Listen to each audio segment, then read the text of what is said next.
पण तसंही झालं नाही, म्हणजे कुणाचं ऐकत नव्हते।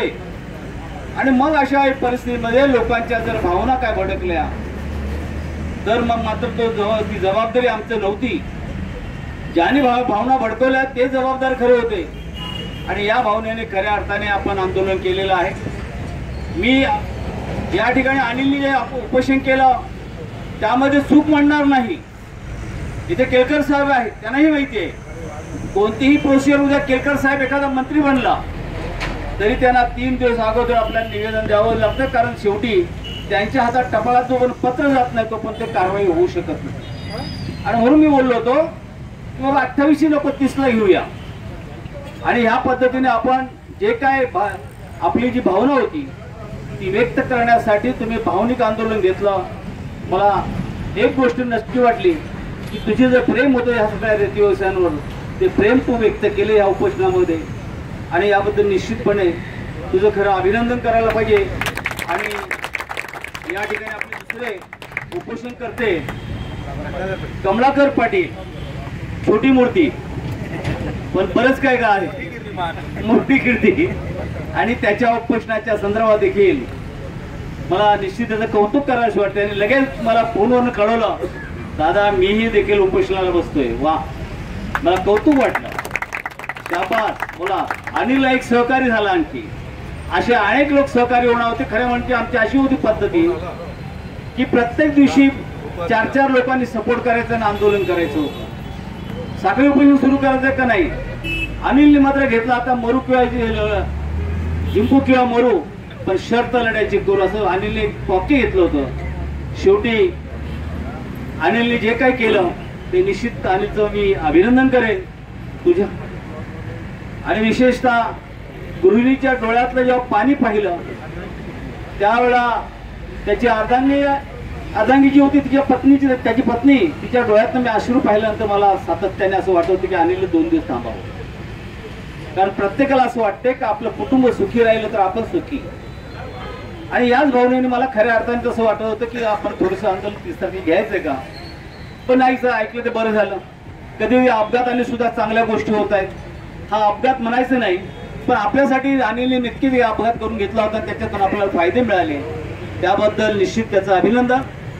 माननीय केळकर साहेब हे गेल्या अनेक वर्षांपासून आपल्याला सातत्याने एक आपल्याला कुठे धावत जायचं तर केळकर साहेबांच्या ऑफिसमध्ये, केळकर साहेबांच्या ऑफिसमध्ये जायचं, आणि त्या पद्धतीने ते आम्हाला एक निश्चित सपोर्टर होते। त्यांनी बरेच प्रयत्न केले आमच्यासाठी आणि त्याच्यातून यशाची पायरी आम्ही गाठू शकलो। याबद्दल पुनश्च सर्वांचं या ठिकाणी उपस्थितांचं मनापासून अभिनंदन करतोय आणि मी रजा घेतो। जय हिंद। यानंतर आपली तोफ आपली नेहमीची तोफ आज डागली नाही तर बरं होणार नाही आणि आम्हालाही झोप लागणार नाही, कारण त्यांच्या प्रास्ताविक त्यांचं भाषण निश्चितपणे आम्हाला एक आनंद मिळतो। आनंद पाटील प्रणय बोलतो, अरे वा, एका जिद्दी तरुणाचे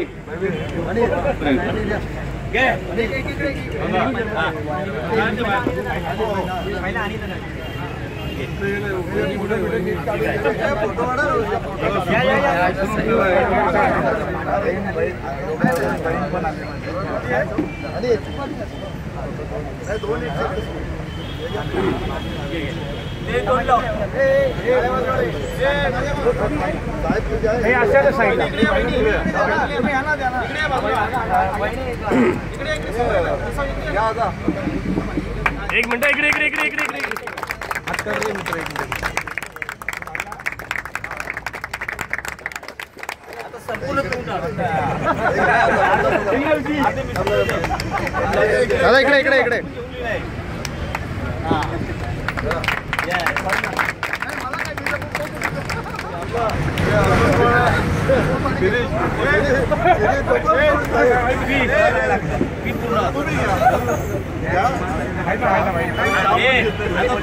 प्रेम आहे त्याला अर्थ दे।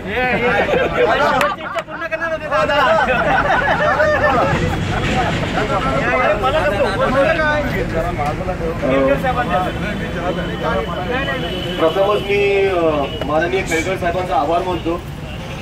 आपल्या एक डोळ्यात इमेज असते, आमदार म्हणजे लाल दिव्याच्या गाडीत न जातो, लाल दिव्याच्या गाडीत जातो, सर्वसामान्यांमध्ये फिरत नाही. एकमेव आपले केळकर साहेब मी असे बघितले की जे आमच्यामध्ये रुळले, आमच्यामध्ये फिरले आणि आमच्या बरोबर सगळ्यात शेवटपर्यंत राहिले. त्यामुळे केळकर साहेबांचे आभार. दुसरं म्हणजे आमचे दशरथ दादा, चुकलो मागलो माफ करा पण आमच्या बरोबरच राहा. आणि महत्वाचं म्हणजे अनिल दादा आणि कमलाकर दादा, अगदी कुटुंबाला सोडून मी इकडे राहिले. आम्ही डेअरिंग केली पण भुके पुढे आम्ही माघार घेतली, म्हटलं हे लढले रहने तो आप कपडे सांभाळेंगे. त्यामुळे त्यांचेही आभार. लढा संपलेला नाहीये, 2 तारखेचा अल्टिमेटम आहे आणि आम्हाला अशी आश्वासने दिलेली आहे. आणि महत्वाचं म्हणजे भोईर साहेबांचं, ते भोईर आम्ही भोईर, पण शेवटपर्यंत थांबले आमच्यासाठी. अशोक भोईरांचं सर्वात महत्वाचं भाई आनंद काका आणि कैलास, आमचा एक छोटा आधी कुठे प्रेम गौरी, गिरीजादा, संतोष पाटील, सुधाकरदा आणि समस्त आपलं दत्त परिवार, रेतीबो उत्पादक परिवार, उमरादेवी रेतीबो उत्पादक परिवार, रहिवासी. महत्वाचं म्हणजे इकडचे मुस्लिम बांधव, त्यांची एनर्जी पाहून असं वाटलं की आम्ही एकटे नाही आहोत. अगदी मनापासून येत होते आणि असं वाटत होतं की यांच्यामुळे आपण कुठेतरी यांच्यासाठी तरी मागे नाही हटावं आणि त्यांच्यासाठी आम्ही परत येणारी. त्यामुळे सर्वांचे आभार, हे धन्यवाद. तयार होत रे, तयार झालाय, कार्यक्रम तसा आपला संपलेला आहे. पण याच्यामध्ये बाहेर जे काही लोकांनी चुकीच्या पद्धतीने अफवा उठवल्या की तुमचा आमचा चौपाटीलाच विरोध आहे आणि त्याच्यामुळे हा मुद्दा जो आहे तो आपण सातत्याने लोकांना सांगितला पाहिजे की चौपाटी व्हावी म्हणून आम्ही स्वतः जाऊन आयुक्त आणि कलेक्टरला सांगितलं होतं की आम्ही या चौपाटीच्या करता मदत करू, पण इथल्या भूमिपुत्रांना पण तुम्ही त्या पद्धतीने न्याय दिला पाहिजे. आणि त्याच्यामुळे हा मुद्दा जो आहे तो कायम लक्षात ठेवा की आपला कुठल्याही विकासाला विरोध नाहीये, परंतु विकास हा करत असताना तुम्ही भूमिपुत्रांना देखील त्यांना न्याय दिला पाहिजे, रेती उत्पादकांना दिला पाहिजे, रहिवाशांना दिला पाहिजे आणि त्याच्यावर आपण ठाम आहोत. पुनर्वसन झालं पाहिजे या मुद्द्यावर आपण ठाम आहोत. बाकी तुम्हाला किती चौपाट्या गावभर करायच्या तेवढ्या दादा करायच्या तेवढ्या करा. आणि म्हणून परवा देखील माननीय मुख्यमंत्री साहेबांकडे मी गेलो, त्यांना आपल्या सगळ्यांच्या वतीने निवेदनाची पण कॉपी मी दिली आहे तुमच्याकडे. तेव्हा त्यांनी पण सांगितलं की यांना वाऱ्यावर सोडून आपल्याला काही करून चालणार नाही. आणि म्हणून या अनिलने, कमलाकरने, दादा तर पहिल्या दिवसापासून आहेत, एक नाही असंख्य नावं घेण्यासारखी आहेत. मला तर सारखा धक्का कोणी मारला असेल तर या सगळ्या लोकांनी मारला. 1.5 वर्ष शिरीष इकडे आलो आणि शिरीषचा ऑफिस बघितला नाही तर मी गाडी घेऊन निघून गेलो पुढे, कारण की इकडे आलो की पहिले शिरीषच्याकडे आम्ही बसून चहा प्यायचो आणि मग कामाला लागायचो. आणि म्हणून हे यश जे आहे हे यश आपल्याला पुढचं काम होईपर्यंत आपल्याला थांबायचं नाहीये. कुठलंही आंदोलन ज्यावेळेला आपण सरबत पिऊन संपवतो त्यावेळेला नवीन आंदोलनाची पण दिशा ठरवायला लागते. आंदोलनाच्या दुनियामध्ये खूप वर्ष काढलेली आहेत, त्याच्यामुळे हे पूर्णविराम नाहीये, हा फक्त स्वल्प विराम आहे दादा, बरोबर ना. जोवरी आपल्याला आपल्या जे म्हणणं आहे, जे त्यांनी सांगितलेलं आहे ते पूर्ण होणार नाही तर लोकशाहीमध्ये आपल्याला पुन्हा आंदोलनाचं, म्हणून तर महात्मा गांधींचं याने फोटो लावून टाकला पाहिजे अनिलने. पुन्हा आपल्याला आंदोलनाची पाळी आली तर याच ताकदीने, ज्या ताकदीने आपण सगळ्यांनी या ठिकाणी सहभाग दर्शवला, तिथं पहिल्यांदा घेऊन पाठिंबा देऊन पुढे कामाला लागलो होतो, तर त्याच ताकदीने आपण तयारी ठेवली पाहिजे. आणि जात पात पक्ष भेद धर्म याच्या पलीकडे हे आंदोलन आहे. मी वेळोवेळी सांगितलेलं आहे. याच्यामध्ये हे आंदोलन श्रेय घेण्याचं आंदोलन नाही. हे तुमच्या आमच्या हक्काचं आंदोलन आहे, भूमिपुत्रांचं आंदोलन आहे. आणि मी काल हे पण सांगितलं की शेवटी मी देखील जरी आगरी नसलो तरी मी देखील चौथी पिढी, मी देखील इथला भूमिपुत्र आहे. आणि त्याच्यामुळे जातीच्या पलीकडे जाऊन देखील आपल्याला हा इथला भूमिपुत्र जो आहे तो परास्त होता कामा नये, हे देखील याची काळजी आम्ही लोकप्रतिनिधींनी घेतली पाहिजे. आणि म्हणून हा आपला आंदोलन जे आहे जोपर्यंत आपल्याला पूर्ण होत नाही तोपर्यंत हे या लोकांनी सर्वांनी मिळून जरी हे मागे घेतलं, मागे घेण्यापेक्षा वाटाघाटी करून त्यांनी आश्वासन दिल्यामुळे आपण स्थगित केलेलं असलं तरी हा स्वल्प विराम आहे. पूर्ण विराम जो आहे तो आपल्याला सगळं मिळाल्यानंतरच होईल. तोपर्यंत हे आपला आंदोलन जारी रहेगा अशी भावना आपल्या मनात ठेवावी. आणि ह्या आपल्या सगळ्या आंदोलनकर्त्यांचं मी मनापासून अभिनंदन करतो की पुन्हा एकदा भूमिपुत्र कसा जागा होतो ते आपण या आंदोलनाच्या माध्यमातून दाखवून दिलेलं आहे. आणि हे जागरूकता जी आहे ती आपण कायम ठेवावी. दादांनी तर गेली 1.5 वर्ष तळमळीने म्हणजे काही महिने तर असा एक दिवस गेला नाही की त्यावेळेला आम्ही भेटलो नाही, या सगळ्यांच्या बरोबर आम्ही प्लॅनिंग केलं नाही, असा एकही दिवस गेला नाही. आणि त्याच्यामुळे हे सगळं सामूहिक आपल्याला पुढे न्यायला लागेल. याला कुठलेही फाटे फुटता कामा नये अशा प्रकारची देखील मी आशा व्यक्त करतो, विश्वास व्यक्त करतो. आणि आपल्या सगळ्यांना धन्यवाद देऊन इथेच थांबतो. खूप खूप धन्यवाद. आमदार केळकर साहेबांचा आमदार केळकर साहेब आगे बढ़ो, दादा आगे बढ़ो, दादा आगे बढ़ो. धन्यवाद. आता आपण केळकर साहेबांचं या ठिकाणी भाषण ऐकलं. आपले नेते दशरथदादांचं भाषण ऐकलं, अनिल दादांचं भाषण ऐकलं. 2 दिवस अति